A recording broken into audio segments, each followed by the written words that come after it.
Movie का start होता है एक फैमिली से जिसमें फादर नेट और दो बेटियां हैं, नोरा और मेयर। उनका फादर एक डॉक्टर है जो अपनी बीवी की वफात के बाद अपनी बेटियों को उनकी मां के गांव को दिखाने और एक नेशनल पार्क की सैर करवाने के लिए साउथ अफ्रीका आता है। कुछ देर इंतज़ार के बाद वहाँ उसका एक दोस्त आता है जिसे देखकर वो बहुत खुश हो जाता है। वो अपनी दोनों बेटियों को अपने दोस्त से मिलवाता है और फिर वो अपने दोस्त के घर की तरफ चल पड़ते हैं। थकावट की वजह से वो रात को जल्दी सो जाते हैं और अगली सुबह वो नेशनल पार्क की सैर के लिए निकल पड़ते हैं। नेट का दोस्त जिसका नाम मार्टिन है, वो एक बायोलॉजिस्ट है और इस नेशनल पार्क का मैनेजर भी है। वो इन्हें इस पार्क के बारे में बताता है। वो दोनों वहाँ जानवरों को देखकर बहुत खुश हो जाती हैं। वो उन सबको लेकर एक जगह पर जाता है जहाँ शेरों की एक फैमिली रहती है। मार्टिन अपने दोस्त नेट को अपने असिस्टेंट बांजी से मिलवाता है जो यहाँ जानवरों का ख्याल रखता है और उन्हें शिकारियों से बचाता है। मार्टिन जब शेरों के पास जाता है तो वो उसे देखकर बहुत खुश होते हैं और उसके साथ खेलने लगते हैं। इसी दौरान वो देखता है कि एक शेरनी का पाँव जख्मी है। वो उसके पास जाने की कोशिश करता है मगर वो उसकी तरफ गुस्से से देखती है तो वो वापस आकर बांजी को कहता है कि किसी शिकारी की वजह से इसका पाँव जख्मी हो गया है, इसका ख्याल रखना। फिर वो आगे की तरफ बढ़ते हैं। मार्टिन उन सबको एक गांव की तरफ लेकर जा रहा होता है। वो बताता है कि यहाँ के रहने वाले लोग बहुत मेहमान नवाज हैं, तुम लोग इनसे मिलकर बहुत खुश हो जाओगे। जब वो वहाँ पहुँचते हैं तो वहाँ उन्हें कोई नज़र नहीं आता। मार्टिन सबको आवाज़ें देता है मगर कोई जवाब नहीं आता। वो एक कमरे में पहुँच जाता है तो देखता है वहाँ सब लोग मरे पड़े हैं। किसी चीज़ ने उन सबको बड़ी बेदर्दी से मारा होता है।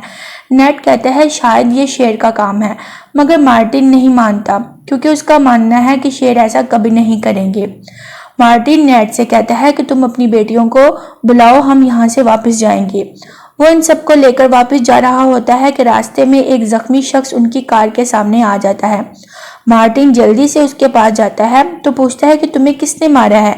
वो बताता है कि एक शेर पागल हो गया है और वो हम सबको मार रहा है। इसी दौरान उसे शेर की आवाज़ सुनाई देती है और वो अपनी गन लेकर उस आवाज़ की तरफ चल पड़ता है। वो शेर को ढूंढ रहा होता है और अचानक से शेर उस पर हमला कर देता है।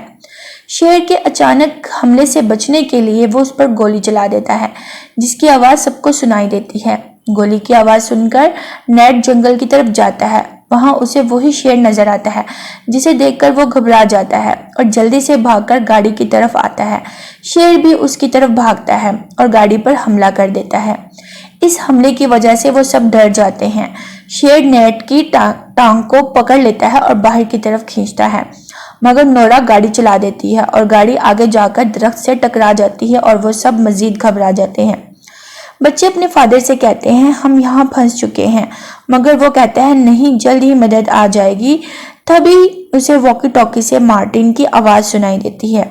वो उससे पूछता है कि तुम कहाँ हो, कैसे हो। वो बताता है कि शेर ने मुझ पर हमला किया है और मेरी टांग टूट चुकी है, मैं खड़ा नहीं हो सकता। तो नेट कहता है मैं तुम्हें लेने के लिए आता हूँ, तुम वहीं रहना। मगर वो मना कर देता है और कहता है शेर यही है, बिल्कुल मेरे सामने। तुम यहाँ आने की गलती मत करना, बेहतर यही है कि तुम सब गाड़ी में रहो। लेकिन नोरा जाने की जिद करती है और वो ज़बरदस्ती गाड़ी से उतरकर चली जाती है। नेट गाड़ी के ऊपर चढ़ जाता है और उसे सामने पहाड़ी पर शेर नजर आता है। वो गन से उस पर हमला करता है मगर शेर उसे गाड़ी से नीचे गिरा देता है। इससे पहले कि शेर उसे खा जाता वो जल्दी से गाड़ी के नीचे चला जाता है।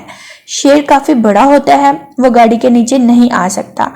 इसी दौरान मेयर शेर को बेहोशी का इंजेक्शन लगा देती है और वो लंगड़ाता हुआ वहां से चला जाता है। नोरा मार्टिन को ढूंढ लेती है और उसे गाड़ी में लेकर आती है। वहाँ नेट उसका इलाज करता है। क्योंकि नेट पेशे से डॉक्टर होता है इसलिए वो जानता है कि खून को बंद कैसे किया जा सकता है।